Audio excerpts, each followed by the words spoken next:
11-11 kemarin udah kilaf belum? Kalau belum kilaf, kita kasih bahan kilaf lagi. EPZ TP35. Bagaimana performanya? Biar nggak panjang lebar, bumper dulu.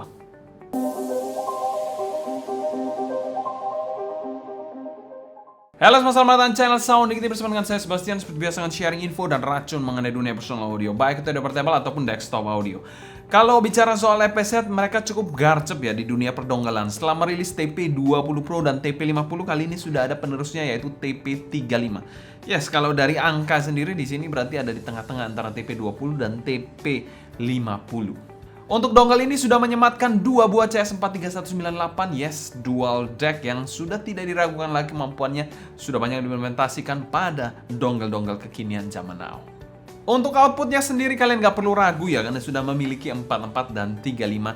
Selain itu juga sudah ada tombol fisik ya, dan juga USB-C yang detachable di sini. Dan kita mau thanks berat untuk EPZ sebagai sponsor video review kali ini. Semua link pembelian saya taruh kolom deskripsi di bawah buat kalian tertarik, dan 100% review ini adalah opini pribadi saya. Oke, untuk packagingnya dari dongle satu ini memiliki box yang sedikit berbeda dengan TP20 atau TP50 yang sedikit memanjang ya. Boxnya ini agak sedikit persegi aja ya bentuknya. Jadi memang sedikit berbeda aja secara bentuk ya. Tapi ya saya appreciate di situ karena tidak sama dengan yang sebelum-sebelumnya. Oke lah, bentuknya berbeda. Untuk isinya ya nggak beda jauh, ada dongle lalu USB-C to C, ada adapter USB-C ke A dan manual book, and that's it aja. Dan secara umum kami berikan skor B solid aja untuk packaging dari dongle satu ini. Dongle yang saya tidak banyak komplain ya untuk packagingnya, karena memang dongle-dongle rata-rata gini-gini sih kalau di bawah 1 jutaan. Selanjutnya kita bahas build quality dari dongle satu ini. Oke, build sendiri dari dongle satu ini berbahan aerospace alu body. Yes, aerospace yang biasa digunakan untuk aluminium barang-barang yang biasanya terbang ya, aviation, dunia aviation gitulah. Jadi bukan aluminium sembarangan yang kalian cari di toko bangunan gitu ya. Dengan bahan housing yang berbentuk persegi panjang seperti ini ya, dengan output yang lengkap 45 dan 35 di sini, dan ada tulisan EPZ di bagian atasnya di sini ya. Di bagian atas sini ada tulisan-tulisan lagi di bagian sini. Di bagian sampingnya polosan, bagian sampingnya di sini ada dua tombol plus dan minus yang bisa digunakan juga untuk navigasi. Lalu di bagian belakang ada USB port Type C di sini ya, yang bisa detachable juga. Bagian bawahnya ada tulisan ya di sini ya, TP35 ya. CS43198 deck, dan juga ada exhibition case seperti ini, jadi kalian bisa lihat di dalamnya ya komponen-komponen di dalamnya. Nice banget, saya suka yang seperti ini sebenarnya. Untuk build quality dari dongle satu ini kami berikan skor B+. Kenapa B+ ya? Karena saya suka banget exhibition case yang seperti transparan kaca gini ya, kita bisa melihat isi dalamnya, tapi bukan isi yang kopong gitu, nggak ada isinya, nggak. Ini isinya cukup kelihatan bagian dalam-dalamnya gini ya, walaupun saya nggak paham ini bagiannya apa aja ya, tapi ya kelihatan keren aja sih begini. Dan kalau misalnya pada saat dicolok dengan smartphone dia bisa nyala, tapi warnanya merah, dan bisa kalian matikan juga sih. Ya itu cukup keren untuk exhibition case seperti ini, dan bahannya juga semuanya aluminium, jadi nice. Setelah kita bahas user experience dari dongle satu ini. Oke, untuk user experience dari dongle satu ini seperti biasa plug and play aja di sini ya. Dan di sini terdapat volume tombol yang dedicated di sini ya. Volume tombol yang dedicated di sini. Ada plus dan minus ya. Di sini kalau kalian mau rubah gainnya cukup cepet aja pencet. Nah, itu sudah rubah gain ya.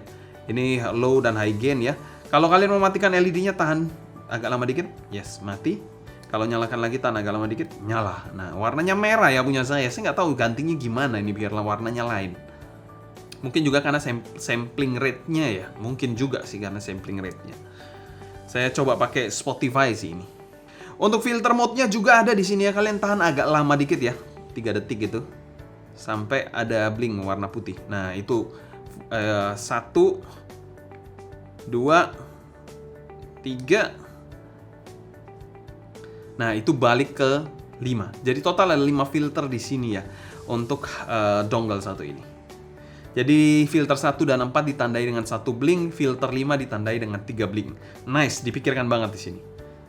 Jadi LED indikator ini memang kita bisa matikan aja sih kalau memang mengganggu. Jadi ya seperti itu, jadi seamless banget, simple banget, minimalistic look seperti ini. Dan memang kalau saya mesti kritik, memang LED merahnya itu terlalu mencolok ya. Walaupun nanti warnanya apapun, biru, hijau, tetap ya agak sedikit mencolok. Mungkin dikasih diffuser sedikit mungkin akan lebih mantap sih harusnya. Tapi untungnya ada cara untuk matikan LED-nya, jadi ya aman lah di sini sebenarnya. Secara user experience kami berikan skor B+ ya untuk dongle satu ini. Dia sudah memiliki volume yang independen, asik ya di situ ya. Ada tombol fisik untuk menavigasi berbagai macam hal. Kalian mau ganti filter, mau ganti gain juga bisa di sini. Matikan lampunya juga bisa melalui tombol volume plus dan minus ini. Oke, itu pretty good ya. Selain itu juga sudah lengkap untuk outputnya dan bisa ganti USB-C. Oke, dongle yang cukup lengkap lah. Selain kita bahas sound quality dari dongle satu ini, arah suara dari dongle satu ini menurut saya netral. Overall netral. Mungkin kalau saya harus nitpicking sedikit, dia agak netral, agak hint of bright dikit ya, tapi dikit aja hint of brightnya. Dan di sini untuk ngedrive inner monitor pada umumnya saya rasa nggak akan bermasalah, apalagi empat-empatnya cukup powerful menurut saya. Dan inner monitor yang kita gunakan untuk review kali ini adalah Lepeset Q5 Pro dan juga Keyvine Clean. Dan kita di sini juga menggunakan filter satu ya di sini ya untuk dongle satu ini.